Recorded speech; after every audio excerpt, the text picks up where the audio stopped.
Bienvenidos a Historiar. Este podcast fue creado y producido por la ASAI, Asociación Argentina de Investigadores de Historia. Un podcast sobre historia argentina, latinoamericana y mundial. Acompáñanos en este recorrido por el pasado para pensarnos en el presente.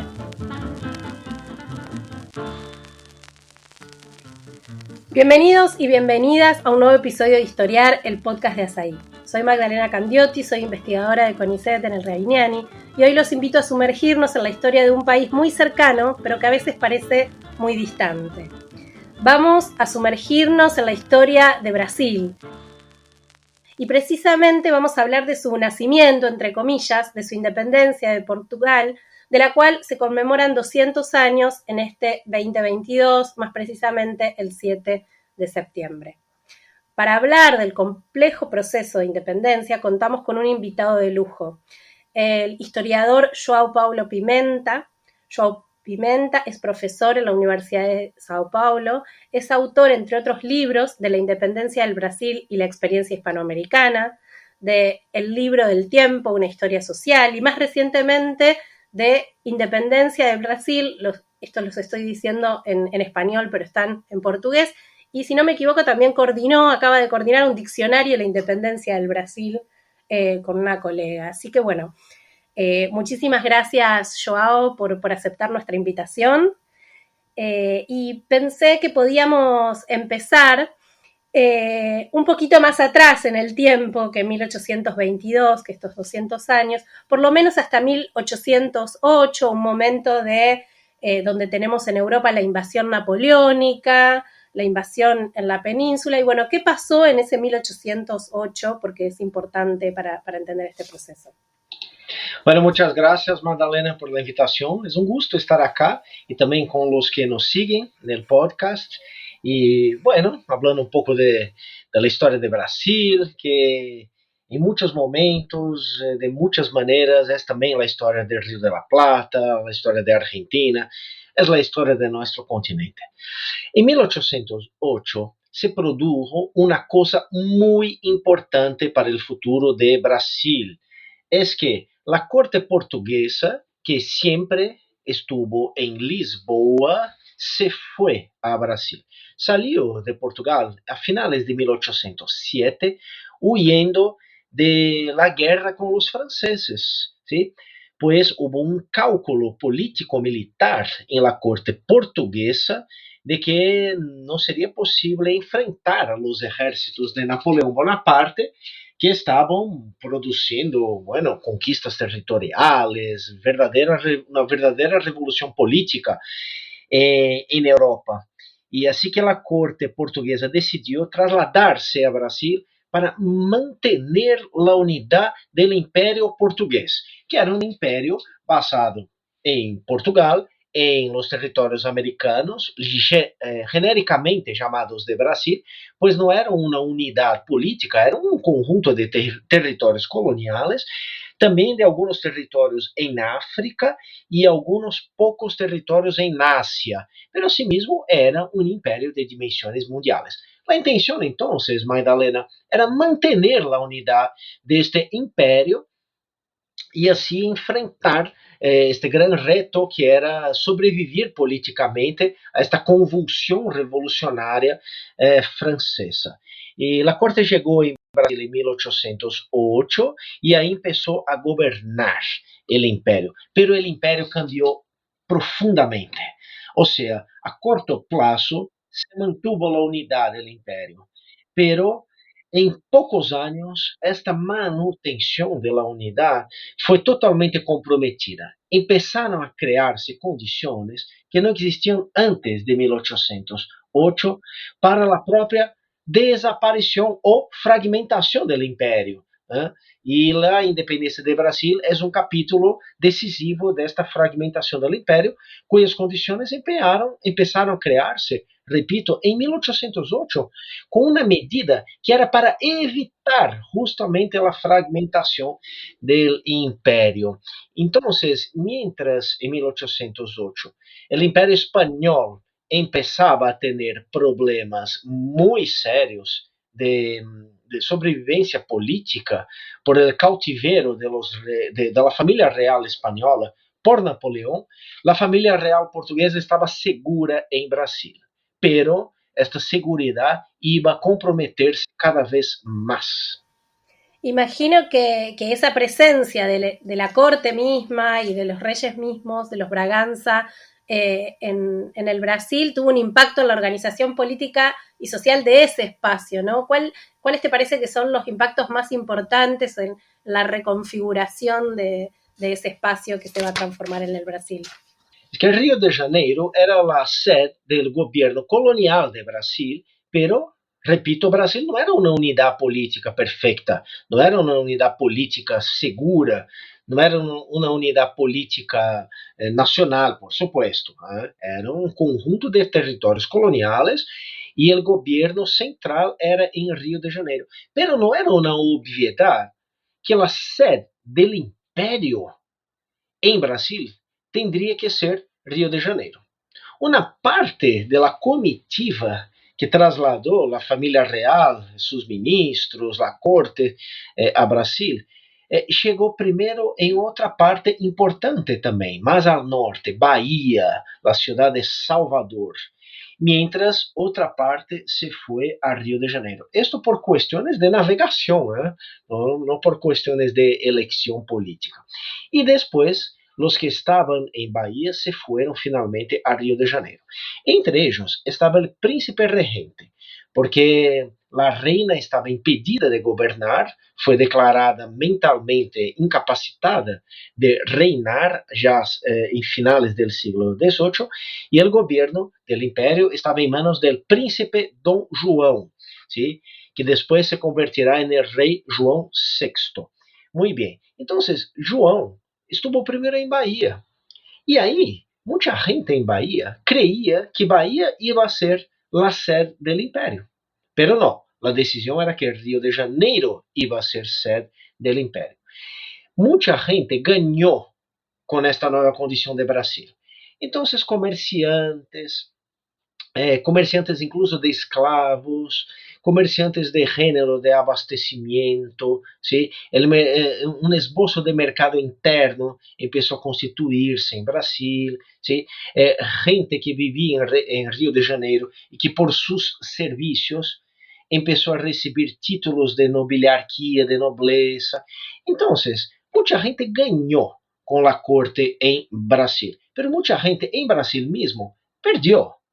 La gente que vivia em partes mais distantes de Rio de Janeiro, em outras capitanias, se chamavam estes espaços, mais ao norte, que sempre estiveram muito mais cerca de Europa que do sul de Brasil, e estas regiões tiveram que pagar novas taxas, novos impostos. Assim que começaram a criar-se distintos interesses e também conflitos dentro de Brasil. Pero os grandes conflitos que começaram a criar-se foram entre os interesses de los portugueses de Brasil e os que se quedaram em Europa. Pero isso só quedaria claro com o fim das guerras em 1814. Bien, e é importante, há uma ideia general de que a corte em Brasil creou benefícios para Brasil, que a gente se quedou contenta e que foram, medidas de modernização do governo.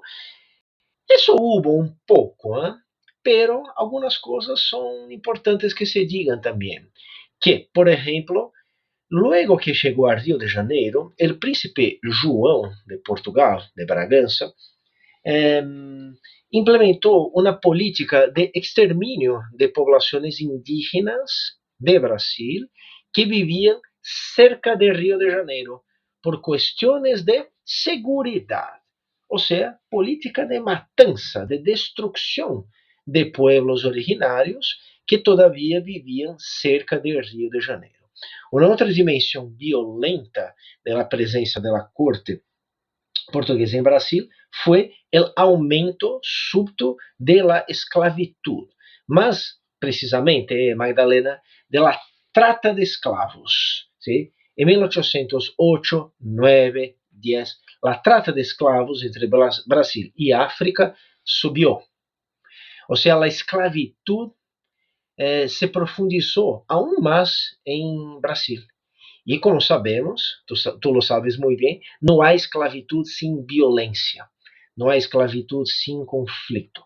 Ou seja, que a visão edulcorada desta presença que se supone modernizante, benéfica para os pueblos de Brasil, da corte, tem que ser criticada e, bueno, há que enfrentar-se com estes outros dados que ponen una realidad mucho más compleja. Clarísimo y muy iluminador la descripción y el contraste. Y precisamente hablando de visiones más o menos edulcoradas, me preguntaba qué catalizó la independencia, ¿no? ¿Cómo se decidió? Y sería como una primera parte de la pregunta. Y la segunda, si eso fue un proceso pacífico y negociado o hubo movilizaciones, guerras, ¿cómo podemos pensar esto? Ah, sí, bueno, dos grandes temas, dos grandes temas. En 1808, nadie pensaba en la independencia de Brasil como un proyecto. O sea, nadie deseaba la independencia de Brasil. ¿Sí? Quizás um outro escritor francês que estava, bueno, reflexionando sobre a possibilidade de um futuro de colônias emancipadas. Me refiro, bueno, primeiro a Abade Reinaldo, depois a Abade de Prat, pero eram como vozes aisladas, eram vozes minoritárias, claramente, no contexto político del siglo de comienzos del siglo XIX. Muy bien, pero las contradicciones de la presencia de la corte en Brasil es que llevaron a un futuro que no estaba planeado, ¿sí? E incluso un futuro que terminó por acercar el proceso político português e brasileiro del processo político americano em geral.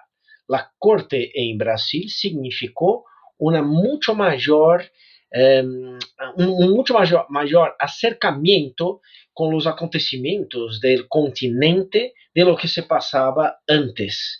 Assim que as independências da Hispanoamérica, de muitas maneiras, influíram em la independência de Brasil, que, repito, tendria que todavia criar-se como um projeto político a começos do século XIX. Então, não havia este projeto. Pero as coisas começaram a cambiar, sobretudo com o fim da guerra em Europa. Em 1814, terminou a guerra em Portugal. Napoleão, como sabemos, foi derrotado em definitivo em 1815. E aí criou-se, Magdalena, uma expectativa que a corte portuguesa, que se quedou estes anos todos em Brasil por questões de segurança, e foi uma estratégia boa, ¿sí? Por questões de segurança, agora poderia volver a Portugal, que era desde sempre sua sede. Pero isso não passou. A corte pensou, os ministros de João de Bragança pensaram, reflexionaram e foi uma decisão difícil, mas a decisão foi manter-se em Brasil. Por quê? Porque creiam que em 1814 não era seguro volver a Portugal. ¿Sí? O grande risco era perder a Brasil. Se antes a possibilidade de perder Portugal, ¿sí? Era real, pero bueno, Portugal mantuvo uma guerra junto com Inglaterra contra os invasores franceses. O risco era perder Portugal. Agora, o risco era perder a Brasil. E isso teria que ver também com a vecindade das revoluções hispano-americanas. Pero isso foi um ponto de conflito dentro de todo o Império Português. Isso profundizou descontentamentos em Portugal. E aí, Magdalena, começaram a criar-se interesses políticos, projetos políticos, que eram também projetos econômicos distintos.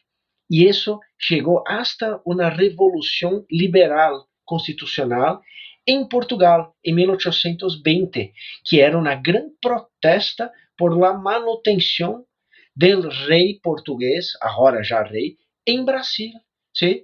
E que era visto como uma maneira de favorecer a Brasil contra Portugal.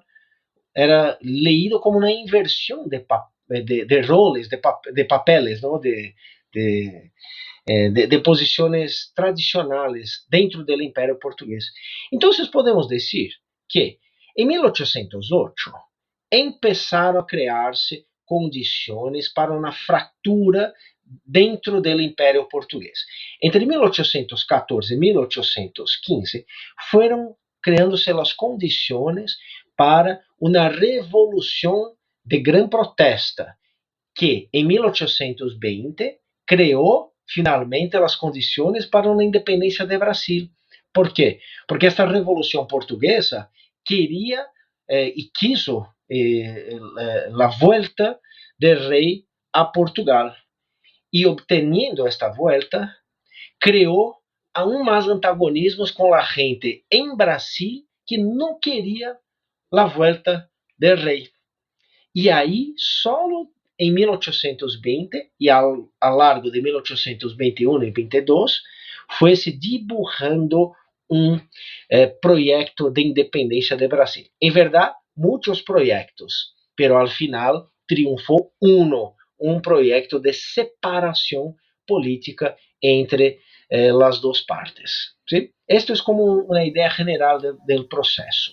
¿Mm? Y ahí vos has enfatizado en alguno de tus trabajos esta idea de que se pensó como una emancipación, como con una especificidad de qué significó ese proyecto de independencia como emancipación.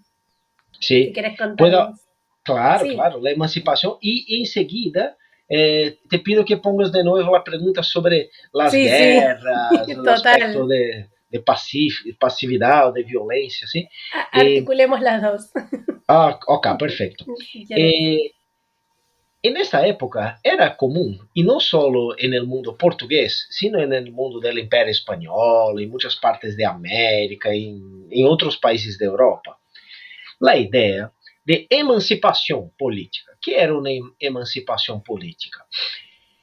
Pensada metaforicamente, era como la emancipación de los hijos que son estimulados por sus mayores a crecer, ¿sí? Y llegando a un estado de maturidad, libertarse del dominio de sus padres, de sus mayores. O sea, como una propia creación de los padres, el hijo se emancipa, ¿sí? Para seguir su propia vida. En el plano político, la idea de emancipación significaba una separación política natural, esperada, ¿sí? Prevista, que un día llegaría, ¿sí? Entonces, cuando la independencia de Brasil fue dibujándose como una posibilidad, mucha gente habló de la independencia como una emancipación, que eso sería natural, ¿sí? Que eso sería deseable, que el curso de la vida humana así era, o sea, Brasil tendría que separarse de su padre, Portugal. Aunque essa seja uma concepção política da época, essa não é uma descrição perfeita do processo. Por quê? Porque o processo não foi natural. ¿Sí? Não havia nada que indicara que a começos do século XIX Brasil ia constituir-se como um Estado, uma nação independente. Não havia um destino em la formação deste país, assim como não havia um destino em la formação de nenhum de los países americanos que se formaram com as independências ao largo do século XIX. Assim que a emancipação, repito, era uma ideia política da época, era uma maneira de ver as coisas, ¿sí? Pero nós não podemos creer passivamente en esta maneira de ver de la gente que estava viviendo o processo, porque as independências por todas partes foram criações de ações humanas resultado de interesses, né? e tampouco a independência de Brasil foi uma independência pacífica, uma independência natural, foi uma independência muy violenta. Entonces, ahí volvemos a reponer la pregunta sobre si involucró guerras, movilizaciones, este proceso. Esse é um ponto super interessante, Magdalena, porque tem que ver com um verdadeiro mito de origem nacional brasileiro. Explico. Mientras se produzia o processo de independência de Brasil, com muitas alternativas, com muitas disputas, com diferentes perspectivas, nadie sabia exatamente aonde terminaria esse processo. Pero, lo que se passava em la vecindade americana de Brasil tinha uma grande influência. E muita gente seguia o que estava se passando em Rio de la Plata, em Peru, em la Capitania de Venezuela, el Virreinato de Nueva Granada, sim, mesmo em Centroamérica. A gente seguia os acontecimentos de la vecindade, ¿sí? De todo o continente americano. Seguia em Brasil, ¿sí? Era interessante. Bueno, e em los momentos finales del processo de independência de Brasil, começou a surgir uma versão de que Brasil estava haciéndose independiente como uma emancipação, ¿sí? E também como um processo pacífico, um processo melhor, se suponia, que os processos de Hispanoamérica.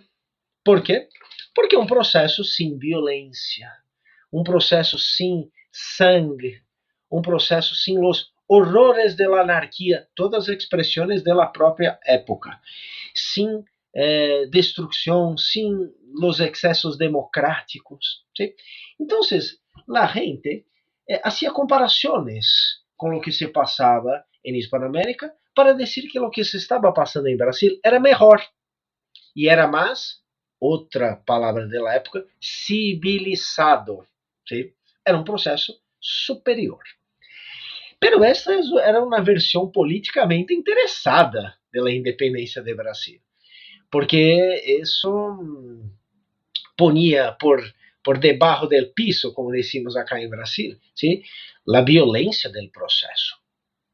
Então, aunque houve guerras, aunque houve enfrentamentos entre grupos, aunque houve destruição, muerte, esta versão criada por el próprio processo de independência de Brasil, de um processo pacífico, sem guerras, se convertiu, a lo largo del siglo XIX, em uma versão historiográfica, em uma crença e em um mito nacional.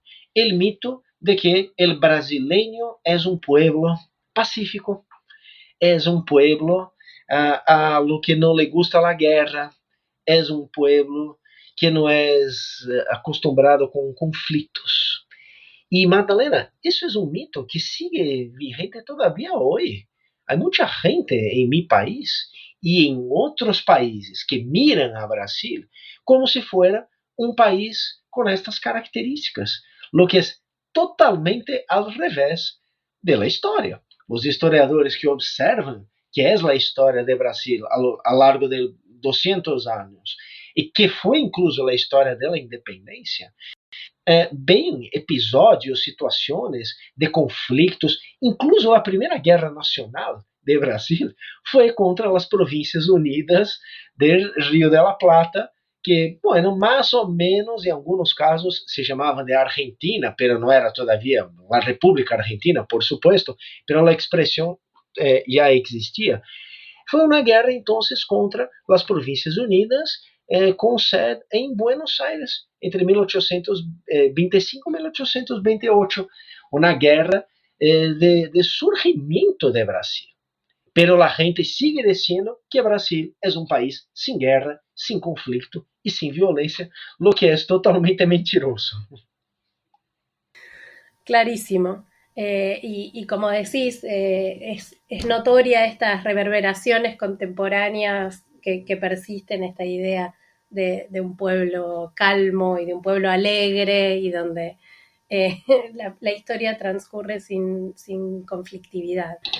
¿Puedo hablar un ratito sí, más sobre eso? Sí, claro. Es frecuente hoy, en el siglo XXI, que mismo brasileños, o repito, extranjeros hablando de Brasil, al considerar alguna situación cualquiera, una crisis política, ¿sí? Por ejemplo, un golpe parlamentar, como lo que hubo en 2016 acá en Brasil, la destitución de la presidenta de Brasil. Bueno, episodios de conflicto, de enfrentamento social, político, que a gente considera isso como não passa nada. Né? Por quê? Porque Brasil sempre encontra uma solução. ¿Sí? E este tipo de proyección del mito de origen de un país sin conflictos sobre acontecimientos del tiempo presente imposibilita la consideración de la propia naturaleza de estos acontecimientos. ¿Sí? Esto tiene impactos incluso en los análisis de coyuntura internacional, en el trabajo de la prensa, ¿sí? Este peso de un mito de que en Brasil nada de muy serio se pasa.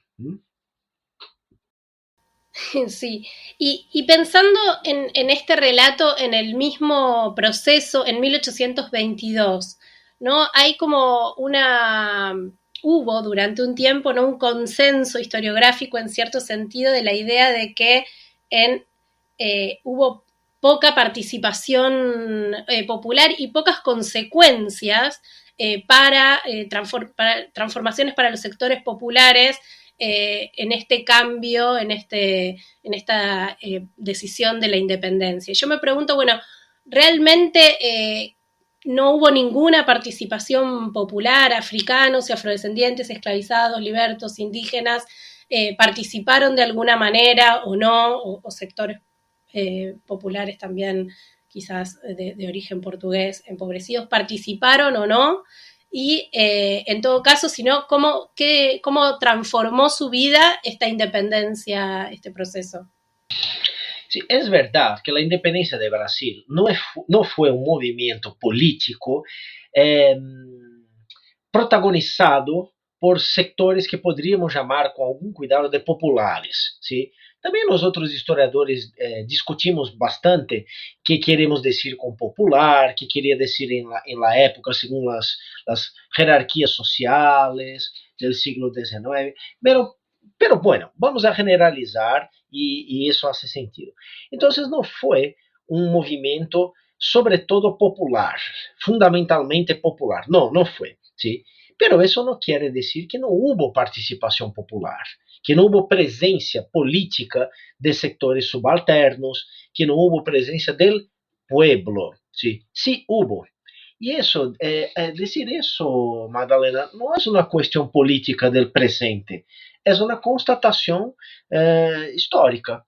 Hay que mirar qué pasó con los acontecimientos, con los procesos, descreverlos para analisarlos, ¿sí? E quando descrevimos estes acontecimentos em Brasil, percebemos claramente que sim, houve participação popular. Como? De distintas maneiras, e todas elas mais ou menos parecidas, com outras situações de Hispanoamérica também. Por exemplo, participação em la prensa, ¿sí? En los debates públicos que estaban creciendo estos debates, los espacios públicos en Brasil estaban creciendo, estaban profundizando sus discusiones políticas y mismo gente que no sabía leer o escribir, por ejemplo, escuchaba, hablaba de política en las calles, ¿sí? Esa es una dimensión importante entonces. La participación por la prensa, por los espacios públicos, por la discusión política. Y ahí tenemos bastante documentación que nos muestra que en el proceso de independencia de Brasil, ahí sí estaban sectores del pueblo. Una otra manera fueron justamente en las movilizaciones militares. ¿Por qué? Porque no había, ni en Portugal ni en Brasil, en tiempos coloniales, un solo ejército, ¿sí? No había un ejército nacional como los que existen en los países casi todos os países do mundo hoje. Existiam forças militares que eram mobilizadas em situações de necessidade, e incluso cuerpos militares que se movilizavam exclusivamente em las colônias portuguesas, nesse caso, em las colônias de Brasil. Bueno, o processo da independência levou a algumas guerras em algumas regiões de Brasil. Estas guerras foram muito importantes, ¿sí? E gente, entonces, foi armada para combater posições políticas divergentes, sobretudo em Bahia, ¿sí?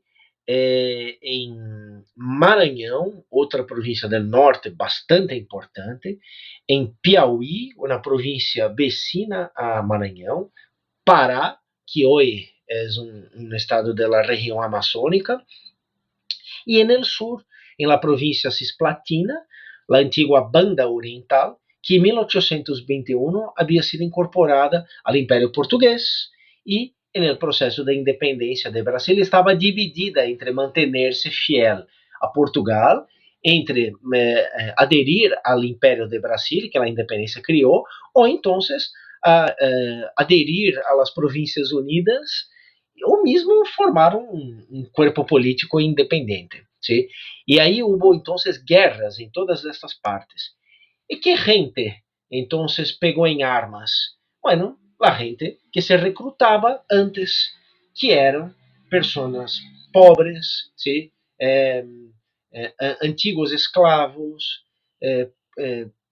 populações indígenas, ¿sí?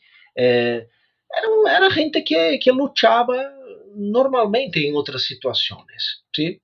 Assim que houve participação popular porque houve novas oportunidades em meio de uma política novedosa, com alternativas de futuro, com projetos em disputa e com poderes políticos em crises, com autoridades políticas sendo contestadas por todas partes.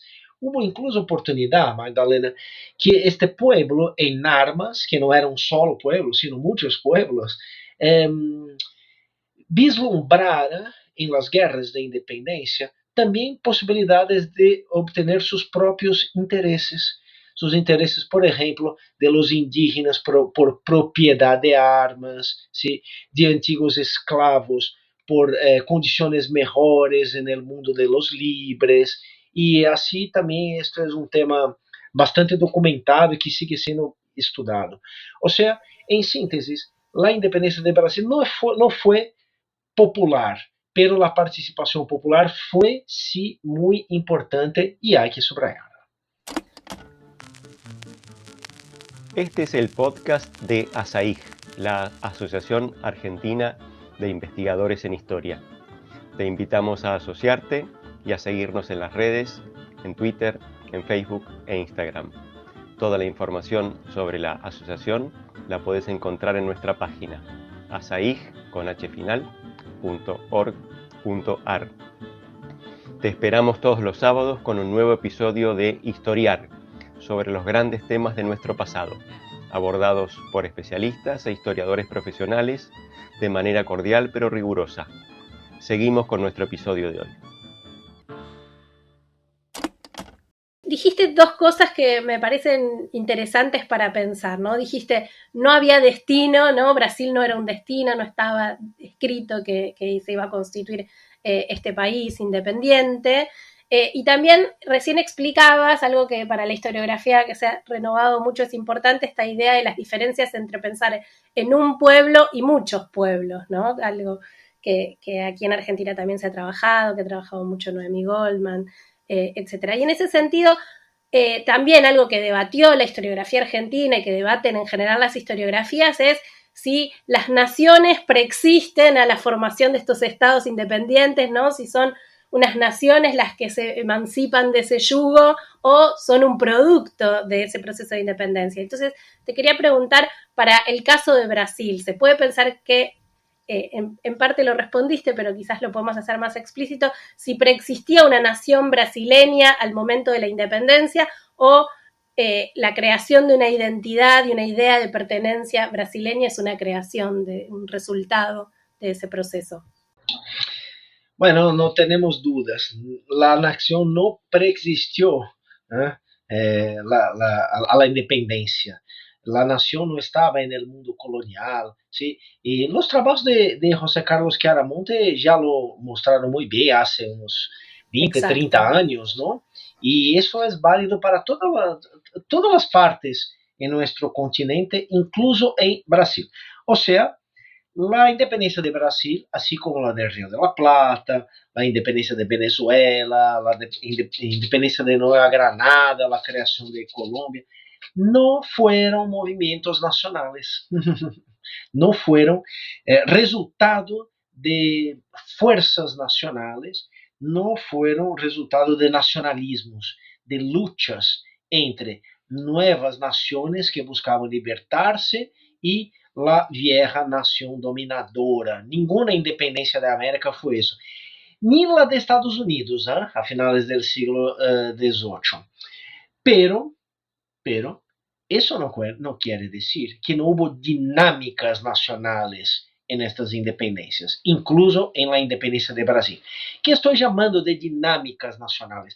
Son más bien dinámicas identitarias, ¿sí? Son juegos identitarios, son cambios identitarios que tienen que ver con la construcción de proyectos políticos y de proyectos de futuro.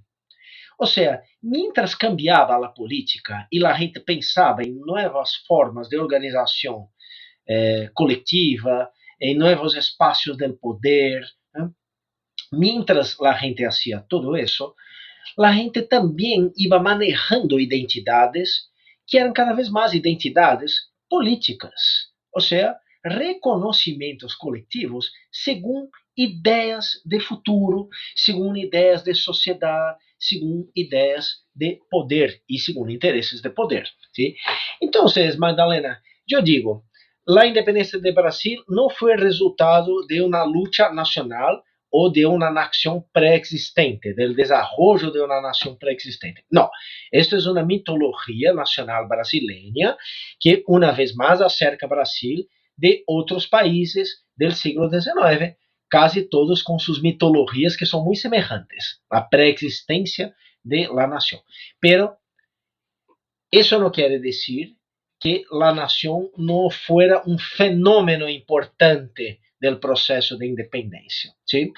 La nación en Brasil se fue creando mientras se hacía la independencia. Seria um equívoco também exagerar al revés la crítica a la preexistencia de la nación y decir que la nación es una creación posterior del Estado por medio del nacionalismo. Esto para acordarnos de la fórmula clásica de Eric Hobsbawm, ¿sí? Las naciones son creaciones de los estados por medio de los nacionalismos. Eso tampoco se pasó en Brasil. La nación fue una creación de la independencia, pero no una creación de golpe. Las condiciones para el surgimiento de una nación, de una nacionalidad brasileña, fueron creadas por la independencia. ¿Y de qué manera? Por las dinámicas identitarias que eran parte de los juegos, de los enfrentamientos políticos. Así que estudiar la independencia de Brasil es estudiar también la creación de condiciones para el surgimiento de esta nacionalidad. ¿Sí? Y así yo creo que estamos ahí con las diferencias de países a países, algunos con una periodización, otros con otra, ¿sí? Es más o menos lo que se pasa también en muchas otras partes del continente. Buenísimo. Y ahí también pienso que tiene un rol o una singularidad para marcando estos contrastes quizás con el resto del contexto, y vos lo señalabas antes, que Brasil se independiza, pero se organiza como una monarquía, ¿no? Como un nuevo imperio, a diferencia de las repúblicas circundantes. Entonces, quería saber si nos podías contar un poco cómo es esa organización, cómo se autoorganiza, cuáles son los desafíos inmediatos que asume esa nueva monarquía y más en sentido amplio, cómo se distancia o qué rol juega esta distancia con el resto del contexto hispanoamericano. La monarquía como régimen del Imperio de Brasil es resultado directo de los acontecimientos de 1808, o sea, de la presencia de la corte y de la transformación de Brasil en sede del Imperio portugués.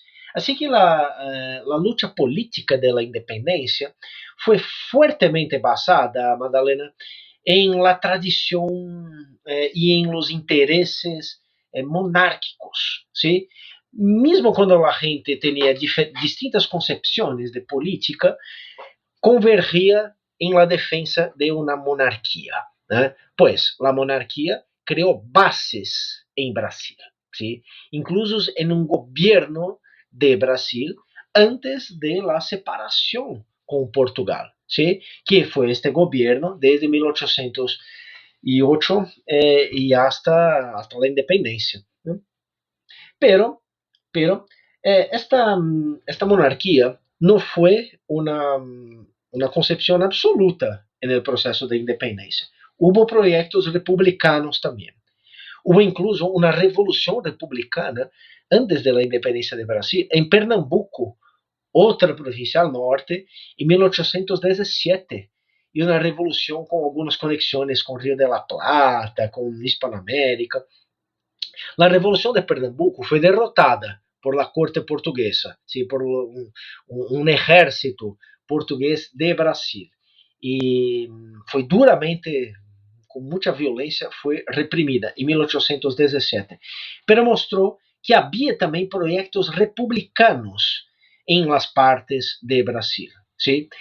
Así que la independencia de Brasil no fue absolutamente monárquica, ¿sí? Pero fue, sobre todo, mayoritariamente monárquica, ¿eh? ¿Y por qué eso distingue a Brasil de otras partes de la antigua Hispanoamérica? Bueno, como tú sabes muy bien, Madalena, también hubo proyectos monárquicos en Río de la Plata, por ejemplo, ¿no? Y el hecho de que algunas, ¿sí? El hecho de que algunas soluciones hayan sido las victoriosas de la historia, no nos autoriza a considerarlas como si fueran destinos de la historia, como si fueran las únicas posibilidades, ¿sí? Al final, sabemos, Brasil se quedó como la única monarquía del continente, aunque hubo una experiencia monárquica en México también por algunos meses.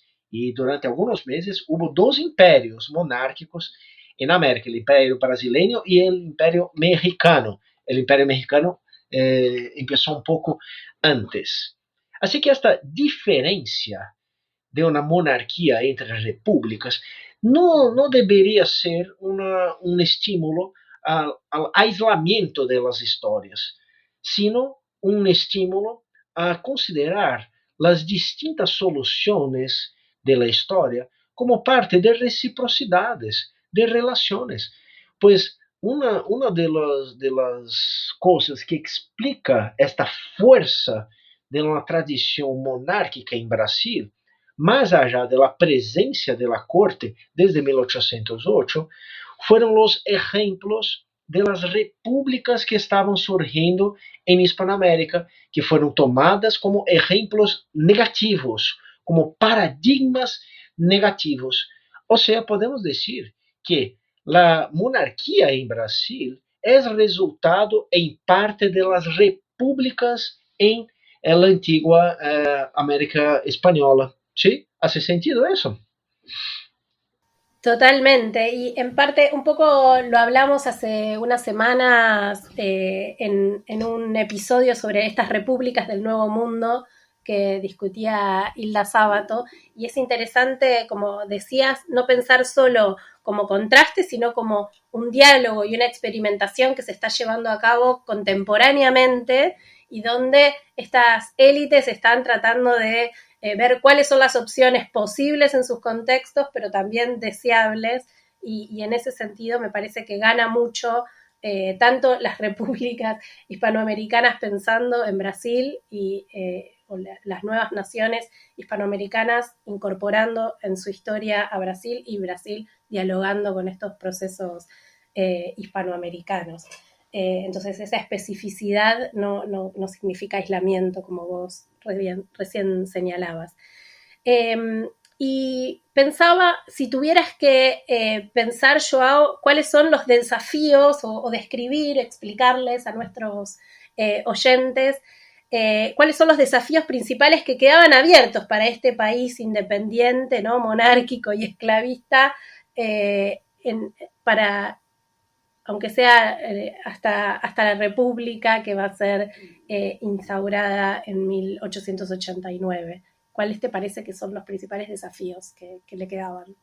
Quando pensamos em desafios de uma sociedade, sempre temos que considerar que a sociedade, aunque seja um corpo, tem distintos interesses, né? Tem dinâmicas internas, tem suas divisões, e era assim a começos do século XIX. Ou seja, as expectativas de uns nem sempre eram as expectativas de outros, ¿sí? Os desejos, as demandas, as necessidades sempre foram bastante desiguales em sociedades complexas, como as nossas e como eram as do século XIX. Né? Assim que é interessante como temos uma tendência, eu creio, em nosso presente, a mirar a história como responsável por algumas coisas que somos hoje. E assim é, por supuesto. Todas as sociedades são construídas historicamente. Assim que quando leemos o que foi no passado, isso nos ajuda a entender o que somos hoje.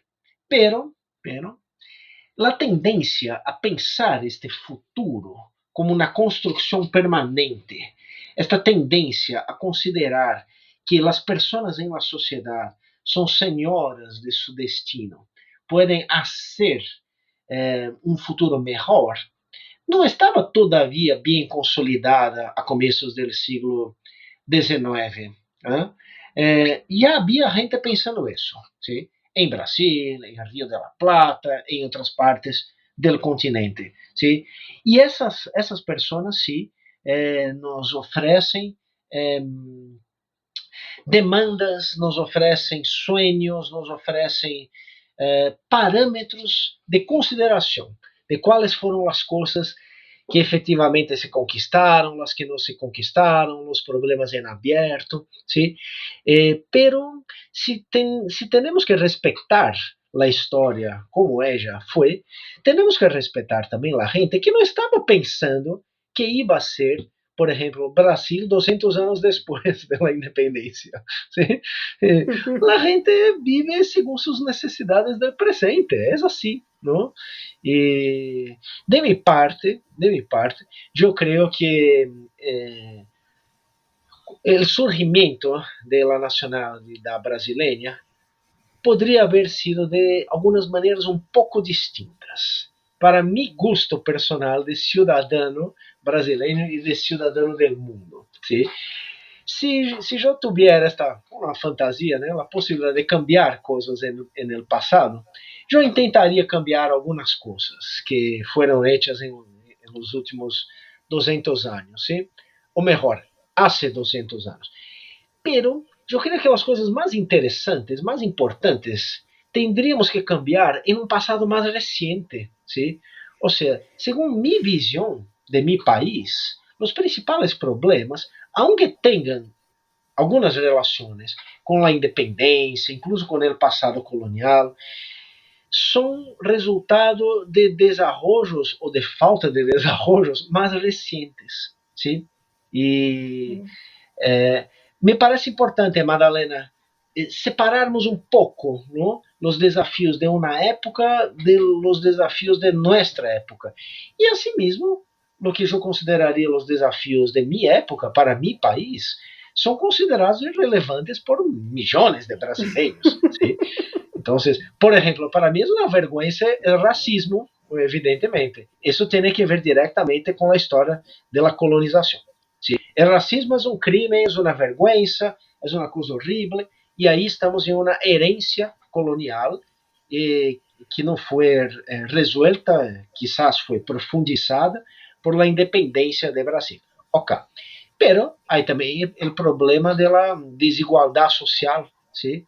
Que es una otra cosa horrible, y eso tiene mucho menos que ver con la independencia que con los últimos 30 o 40 años de mi país, ¿sí? O sea, disculpa si te contesto, no estoy contestando muy bien, sino No, pensando, estoy pensando que era teleológica la pregunta, demasiado teleológica sonó, entonces creo que tiene mucho sentido tu respuesta, porque efectivamente cada época piensa de modo distinto, y también lo que en realidad creo que apuntaba era cómo había visiones diferentes sobre ese presente y presiones, ¿no? que van a estar ejerciéndose sobre ese nuevo país, ¿no? Esto que mencionabas recién, ¿no? Grandes sectores excluidos de la ciudadanía. Entonces, si bien no lo podemos pensar esto en términos evolutivos, claramente había un desafío de hacer más real la igualdad, de inclusión, de acceso a la ciudadanía de sectores más amplios, abolición de la esclavitud, en ese sentido, no quizás como destino, como sonó, pero sí como desafíos de una sociedad que quiere construirse, como decías recién, más igualitaria o quiere repensarse. É interessante, Madalena, que muita gente em Brasil se acuerda de que foi o último país do mundo a abolir a esclavitud, né? E, em verdade, me parece que não foi o último, se não me equivoco. Mauritânia aboliu a esclavitud depois de Brasil, ¿sí? Pero consideremos a Mauritânia como um caso aislado, ¿sí? De las nuevas naciones de América, Brasil foi o último a abolir a esclavitud. E isso se conecta diretamente com problemas que eu considero muito graves em minha sociedade, ¿sí? Problemas políticos, sociais, culturais e todo mais. Pero há muitos outros problemas de meu país que são idênticos a problemas, incluso de países que não viveram bajo a esclavitud, ¿sí? O sea, hay que considerar eso también. O sea, la sombra del pasado puede estar en pasados más recientes, ni siempre en los pasados los más lejanos posibles, ¿no? Eso es súper interesante porque también nos invita, ¿no?, a repensarnos nosotros como ciudadanos, de nuestras responsabilidades contemporáneas y no buscar en el pasado una condena sobre la cual ya no se puede operar. Me parece súper interesante lo que planteas. Y bueno, se nos acabó el tiempo, creo que nos hemos acercado muchísimo para conocer mejor la historia de Brasil, cómo se piensa y cómo se está estudiando. Y nada, no sé si querías hacer alguna reflexión final, Joao, algo que haya quedado pendiente, que quieras señalar o... Não, só queria subrayar, Magdalena, agradecendo uma vez mais a invitação, a oportunidade de falar para um público argentino, aunque acá seja uma charla contigo também, excelente, ¿sí? E es que eu comecei a estudar história pensando outras tradições historiográficas mais allá de mi país, ¿sí? Eu comecei por um trabalho de maestria em los anos 90, depois se convertiu em um librito, eu lo chamo de livro de mi juventud, que foi publicado em Buenos Aires, incluso em 2015, muitos anos depois, por Sudamericana. Sí, Estado nació así el fin de los imperios ibéricos, Brasil y Río de la Plata y Brasil, ¿sí? Y me parece que é importante sempre pensarmos histórias em perspectivas mais allá de las tradições nacionais, pero de acercamento de histórias que verdadeiramente não foram histórias nacionais. O sea, reflexionar juntos, ¿sí? Brasileiros, argentinos, historiadores de qualquer outros países. ¿Por quê? Porque estamos mirando um passado que muitas vezes era muito mais cosmopolita que nós outros, não? Que estamos todavia sempre estudando alguns temas, os estudantes da enseñança básica, muito mais com a história de seus países. Queria deixar registrado que é sempre uma satisfação volver a mis orígenes e pensar junto com historiadoras e historiadores argentinos. Eu sempre me reconozco en este tipo de diálogo, así que te agradezco una vez más la oportunidad. No, los agradecidos soy yo y es la Asociación Argentina de Investigadores en Historia. La verdad que ha sido un placer escucharte y efectivamente, digo, a veces nos conocemos poco o charlar, nuestras historiografías también dialogan menos de lo que fuera deseable, pero quizás en este campo y en particular tu trabajo es una excepción porque tenés una tradición muy grande de diálogo con Argentina y con Hispanoamérica en general. Creo que los estudios de la era de las revoluciones y de la construcción de los estados es uno de los espacios donde afortunadamente se multiplican los diálogos. Así que, bueno, agradecerte muchísimo la participación, invitar como siempre a nuestros oyentes a googlearlo, a João Paulo Pimenta y a leerlo.